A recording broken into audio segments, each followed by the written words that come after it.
যেটা আমার ছিল না আজ সেটাই আমার হবে। চলো তোমাদেরকে বলি। হ্যালো সবাই, আমি বর্ষা আর আমি এখন রেডি হচ্ছি। তো আজ যাব দিদির বাড়ি। তো অনেক দিন ধরে ভাবছিলাম একটা সেলাই মেশিন নেব, কিন্তু কিছুতেই নিতে পারছিলাম না। তো আজকে ভাবলাম আজকে নেবই। তার জন্য দিদিকে সকালেই টাকা পাঠিয়ে দিয়েছিলাম। জাইবু ওই দিক থেকে কিনে নিয়ে চলে এসছে আর আমি শুধু যেয়ে জাইবুদের বাড়ি থেকে নিয়ে চলে আসবো। তো বাড়ি থেকেই টোটো করেছিলাম রিজার্ভ। তো এখন যাচ্ছি আর আমার মনটা কিন্তু প্রচণ্ডই খুশি। আর এদিকে বাবুকে দেখো, সে আমার সাথে অনেকক্ষণ দুষ্টুমি করলো। আর এই দিকে দেখো, এটাই হচ্ছে আমার মেশিন।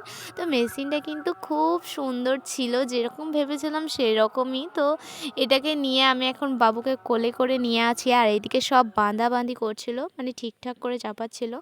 তো এইসব কমপ্লিট হলো, দিয়ে আমরা রওনা দিলাম। আমি ছিলাম, আমার সাথে একটা দাদা ছিল। তারপরে চাটা খেলাম দাঁড়িয়ে, কিছুক্ষণ সময় কাটালাম, দিয়ে চলে এলাম বাড়ি। আজকের জন্য টাটা, দেখা হবে নেক্সট ভিডিওতে।